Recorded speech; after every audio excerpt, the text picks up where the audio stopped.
Good Saturday morning, everybody. Chris here with High Seas Cruising, and welcome to this week's episode of What Every Cruiser Wants. And we are back, and we have some new cruise comments for you this week. So let's jump right on into today's comments, and let's find out, are these people right? Are these people wrong? And are they speaking for everybody else?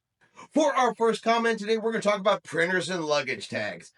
And after reading this comment, the only thing I can actually assume is maybe this person was just having a very bad day because they took something that's super easy and boy, they made it overly complicated. I do not have a printer. I have to use the printer at Flint Prints. Look at the responses. Nobody has a printer, yet Carnival still demands that I print documents. We have never been more capable or more in need of a paperless future. But here I am having to get in my car and drive 4 miles to get my Carnival tags printed. Carnival tags never stay on my suitcases.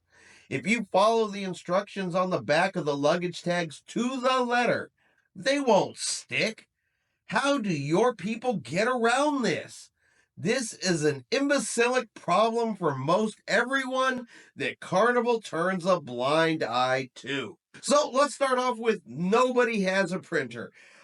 Well, I guess I'm nobody because, well, I still have a printer, but I don't know, maybe am I the only person left on the planet that has a printer? But for those that don't have printers and have no way to print and don't want to drive 4 miles to get a luggage tag, well, the porters at the cruise ports, they can attach one for you and write your cabin number on it. And for the most part, cruises can be almost as paperless as you want them to be. You can have your boarding pass right there on your phone. You don't have to have printed documentation from the cruise line other than a luggage tag. Not sure really how to get around that because if you don't have a luggage tag on your luggage, well, how would it get to your cabin? Not sure I see a paperless solution for that one yet. And of course, if you try to follow the directions on the luggage tag, they don't work and it's an imbecilic problem. Well, here's an imbecilic solution, I guess. It's called the luggage tag, and you attach it to your suitcase and you stick the little piece of paper in there, and they're really, really cheap and they don't fall off. I mean, they're made of metal, work great. This one right here is probably about 6 years old and is still getting used. So the only thing I can assume is this person was just having an extremely bad day and, well, they decided to take it out on luggage tags. Now, I know we're in hurricane season. I know that means bad weather. I know that means the possibility of itinerary changes. I also know the cruise lines monitor the weather very, very closely. They have to see what exactly is going to happen, what direction the storm is going to travel before they can make adjustments to keep passengers safe. It's not like the cruise lines decide this way ahead of time and then keep it from you. How about you stop spouting all this insufferable guff? Tell us about what is happening for us booked on cruises from Carnival and the weather warnings that have been issued. So again, it's not like the cruise lines hide it from you. If you write in a comment and tell them, just stop with all this and tell me what I want to know, well, that's not going to change when they issue changes in weather-related events. Believe me, when they know, you'll know. And yes, when it does come to severe weather, a lot of these changes can be last-minute changes. But common sense should tell you that sometimes you can't predict the weather and exactly what it's going to do days and days ahead of time. Now, I don't understand why this rule is confusing to people. You cannot have stuff flying off your balcony. You can't hang a flag. You're not supposed to leave your clothes hanging out there, anything like that. And it's a safety issue. Your stuff could fly off the ship. It could go into the ocean. And the cruise lines, well, they don't want a bunch of stuff hanging off of balconies, taking away from the beauty and the aesthetics of the cruise ship. It's pretty simple. It's a black and white rule. Don't hang stuff off your balcony. Yet there's always somebody who's got to write in a comment and complain because their stuff got told no. If you're not going to me to have my University of Michigan flag from their balcony rooms, then you should not allow those people who decorate their room. If it makes a person enjoy their vacation more, it should be something that is encouraged. What I place on my balcony shouldn't affect anyone else's vacation. Explain to me why it was removed without warning, because this is not right. First, that comment was pretty hard to read. Took me a couple of times to even get through the first sentence. And people decorating their inside of their cabins or their cabin doors is completely different than you flying something off of your balcony. Why is one accepted and the other is not? Because you can't fly stuff off your balcony because it can fly off the ship. It could go into the ocean.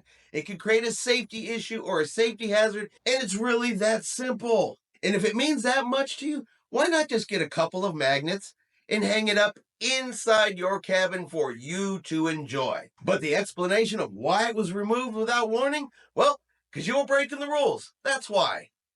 And finally, another example of, well, there's something I like to have on my cruise, and since I like it, the cruise line should provide it. Because I like it, everybody wants one, and it should be bought for them. And we see comments like this all the time. The cruise line should give us all slippers. The cruise line should provide everybody a fan, because it's becoming less about personal responsibility, me bringing what I need, and more about somebody owes me something. Me and my sister-in-law are both platinum. We cruise together. I bought an inexpensive clear pocket shoe organizer, only $10 from Sam's Club. Works pretty well. We use it for all our shoes on cruises and for shampoo and our makeup bits. Carnival should provide these in all the rooms. Basic luxury should just be included, in my humble opinion. So, should Carnival Cruise Lines or any cruise line provide you a clear plastic shoe organizer, or should a person be responsible for this $10 at Sam's Club item? Is it really considered a luxury item that should be provided for you? And so, out of curiosity, I will ask the question, how many people out there bring a clear plastic shoe organizer? And how many people believe the cruise line should provide it for you? Or are you responsible? You know what you want, you know what you're going to need, and you just bring it yourself. Now, I am going to do one more because I do have one more comment I want to share with you guys, and I'm curious to know what you think about this one. And this is going to be about bars on board cruise ships. Now, if you've ever cruised before, you know bars are very popular places. There's always people there hanging out, having some drinks, enjoying some conversation, meeting new friends, hanging out with those they're cruising with. They're pretty popular attractions on board cruise ships, right? But how about a suggestion that it would be even more popular if they didn't serve alcohol? Carnival should not ignore the growing trend in America of alcohol-free drinks and for sobriety. 4 out of 10 American adults do not drink alcohol.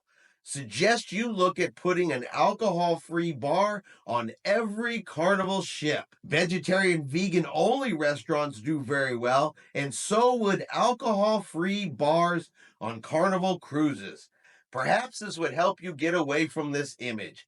It would be the most popular bar on the ship you would see. So who is ready for an alcohol-free bar on board your next cruise? Who actually believes that that would be the most popular bar on any cruise ship if it didn't serve a drop of alcohol? Now, I don't know how well this exactly would go over with cruisers, and I don't think we necessarily need a bar that is alcohol-free. I would say, no matter what cruise line it is, to make sure they have drink stations available for those that say have soda packages or just want some water, that doesn't result in you having to go up to the bar just to get that. And for me, that has nothing to do with the fact that alcohol is served.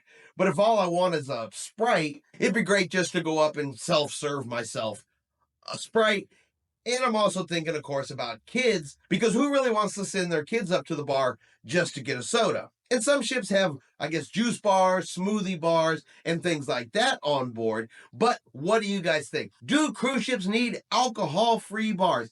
Is that what Americans want? Will that be the most popular bar ever on board the cruise ship? And just thinking about Carnival Cruise Lines, let's take an alcohol-free bar and we're going to put it on one side of the ship.